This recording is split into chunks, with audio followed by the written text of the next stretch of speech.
नमस्कार मित्रों, जय श्री हरि। आज के इस पावन कार्यक्रम में आप सभी का स्वागत है।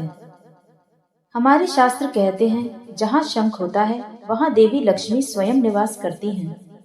लेकिन क्या आपने कभी सोचा है कि शंख को इतना पवित्र क्यों माना गया?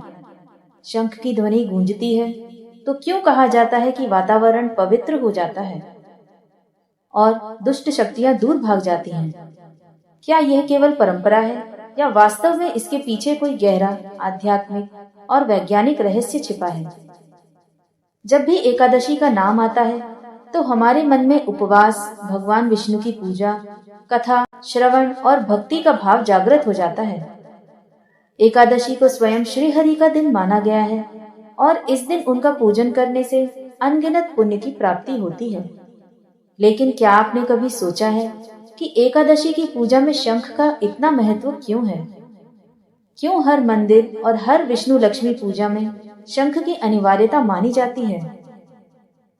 आज हम आपको विस्तार से बताएंगे कि शंख का पौराणिक, धार्मिक और आध्यात्मिक महत्व क्या है और क्यों यह एकादशी की पूजा में सबसे प्रमुख स्थान रखता है।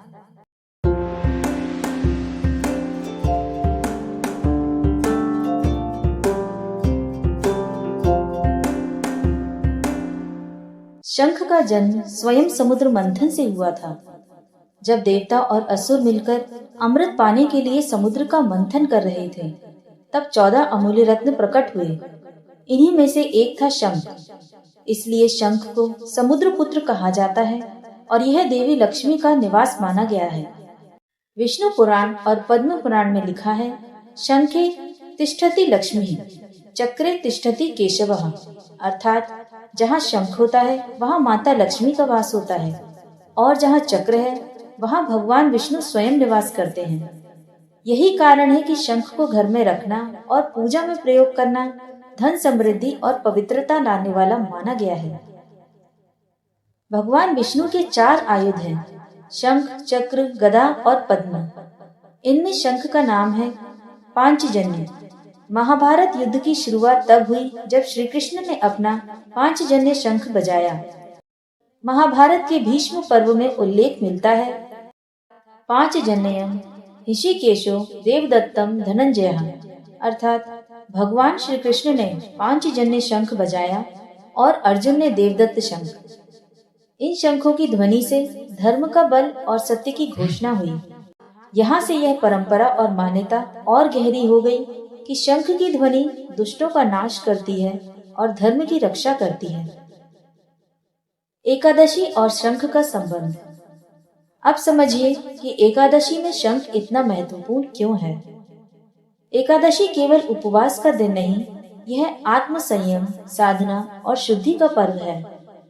भगवान विष्णु की विशेष आराधना इस दिन की जाती है। एकादशी के दिन शंख का विशेष महत्व इसलिए है क्योंकि यह व्रत विष्णु जी को समर्पित है। शास्त्र कहते हैं कि इस दिन शंख पूजन और शंख जल से अभिषेक करने पर अनगिनत पाप मिट जाते हैं।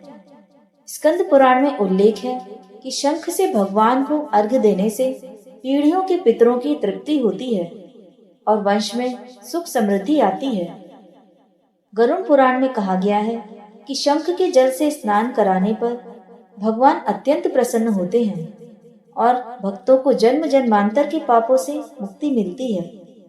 इसलिए एकादशी पूजा में शंख से जल अर्पण करना अनिवार्य माना गया है। पद्म पुराण में लिखा है कि एकादश्याम तु यत् कृत्यम तत्सर्वम शंख पूजनम, अर्थात एकादशी पर किए जाने वाले सभी कर्मों में शंख का पूजन सर्वोत्तम है। शंख की ध्वनि का रहस्य। अब प्रश्न उठता है कि शंख की ध्वनि इतनी पवित्र क्यों मानी जाती है।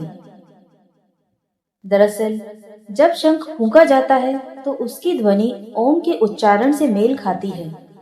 यह ध्वनि पूरे वातावरण में कंपन उत्पन्न करती है। पुराणों में कहा गया है कि शंख की ध्वनि दुष्ट शक्तियों को दूर भगाती है और देवताओं को आमंत्रित करती है।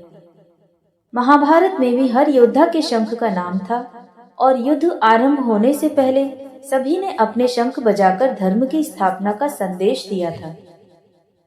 लोक परंपरा में आज भी ये माना जाता है कि यदि सूर्योदय के समय शंख बजाया जाए तो दिन भर घर में शुभता बनी रहती है। वैज्ञानिक दृष्टिकोण से देखा जाए तो शंख बजाने से निकलने वाली ध्वनि तरंगे वातावरण को शुद्ध करती हैं। यह तरंगे इतनी शक्तिशाली होती हैं कि हवा में मौजूद बैक्टीरिया और नकारात्मक कण भी नष्ट हो जाते हैं। इसके साथ ही यह हमारे शरीर में नसों को सक्रिय करती है और हमारे फेफड़ों की क्षमता बढ़ाती है। यही कारण है कि योग और साधना करने वाले लोग शंख ध्वनि को ध्यान की गहराई बढ़ाने वाला मानते हैं।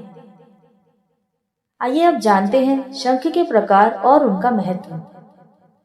शंख के प्रकार भी अनेक होते हैं, लेकिन सबसे मुख्य दो प्रकार के माने जाते हैं, उत्तरावर्ती शंख और दक्षिणावर्ती शंख। सामान्य पूजा और जल अर्पण में उत्तरावर्ती शंख का प्रयोग किया जाता है, जबकि दक्षिणावर्ती शंख अत्यंत दुर्लभ और शक्तिशाली माना गया है। इसे माता लक्ष्मी का स्वरूप कहा जाता है। जो भी भक्त अपने घर में दक्षिणावर्ती शंख रखता है, उसके घर में कभी दरिद्रता प्रवेश नहीं करती। एकादशी पूजा में यदि दक्षिणावर्ती शंख में गंगाजल भरकर भगवान विष्णु का अभिषेक किया जाए तो विशेष रूप से धन और समृद्धि की प्राप्ति होती है।